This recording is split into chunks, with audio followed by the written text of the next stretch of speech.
When we were starting our business, we had a lot of other companies doing exactly what we were doing. So we got creative and we used that to our advantage. When we were launching, as I talk about all the time, it's not about a new idea, it's not about a new concept, it's not about a new market. What that means is it's risky. If somebody's not out there doing it already, then there's a reason.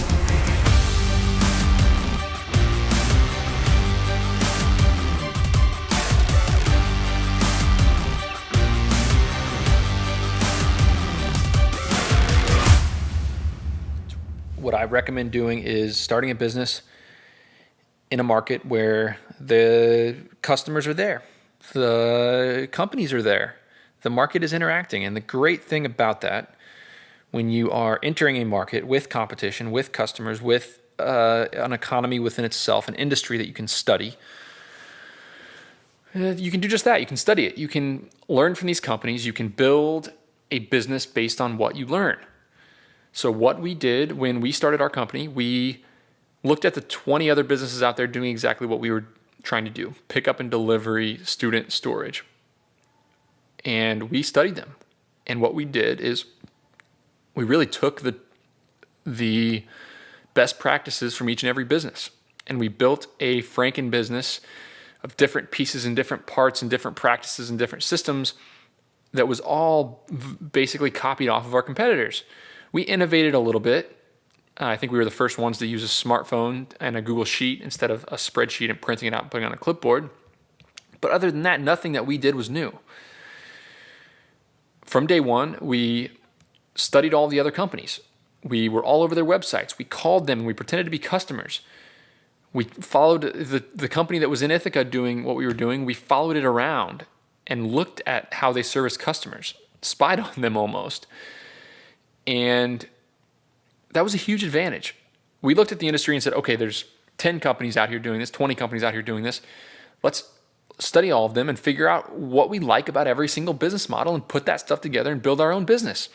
So we looked at the way one company that operated at Indiana University did free packing supply deliveries with drop points around campus. And we said, wow, that seems really efficient. Instead of sitting at a table all day long, staffing retail hours, handing out boxes, why don't we tell all the customers where we're going to be on this little half an hour route and stop at this point of campus for 15 minutes, then this point of campus for 15 minutes. That was awesome. We saw other companies that were taking pictures of invoices instead of writing an invoice up on the spot. They just took a picture of it and they wrote it up from a computer. We thought that was efficient and awesome since we didn't have to train our drivers to also write invoices. We saw companies that did route optimization and companies that had semi-trucks parked and filled it up. We saw companies that did things 100 different ways, and we just studied them and picked what we thought was best.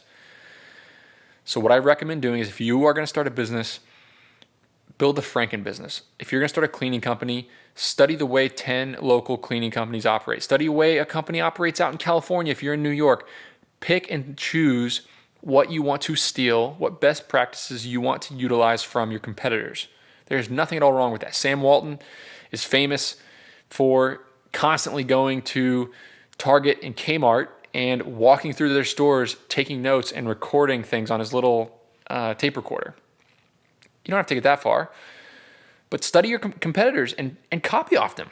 Like, it is the best way to find what works. If you are lucky enough to be entering into a market, entering into a little industry where there's already companies servicing customers, there's already customers looking for what you're doing, that is a huge hedge of risk for you.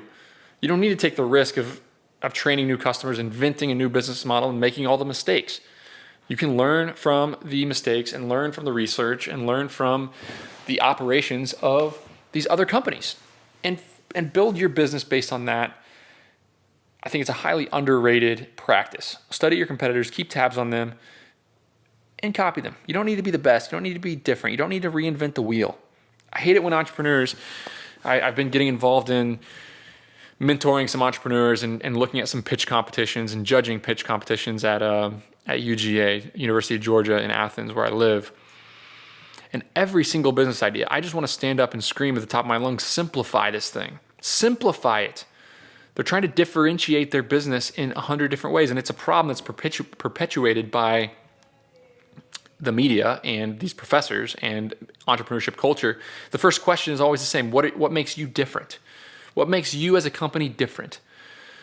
That's the first question in every pitch. The guy next to me would raise his hand and say, oh yeah, your idea is great, but what makes it different? And I just wanted to slam my hand on the table and say, you don't need to be different. You don't need to reinvent the wheel. You don't need the next new big idea. You don't need to be an innovator. You need to do the common things uncommonly well. You could line up 15 pitch ideas, and the one person that didn't even sound like a new idea, the one person that their grandma isn't going to talk about their business with, their uncle's golf buddies are not going to discuss how cool of a new idea this is. You're not going to go on a Kickstarter or Product Hunt and launch and have a lot of people have a buzz and write an article and TechCrunch about your company. No, you're just going to do common things uncommonly well. You're going to execute. It's all about execution. Talked about in the last episode about goal setting and execution and how nobody wants to execute. Everybody wants to set goals. Everybody wants to have ideas. Nobody wants to execute.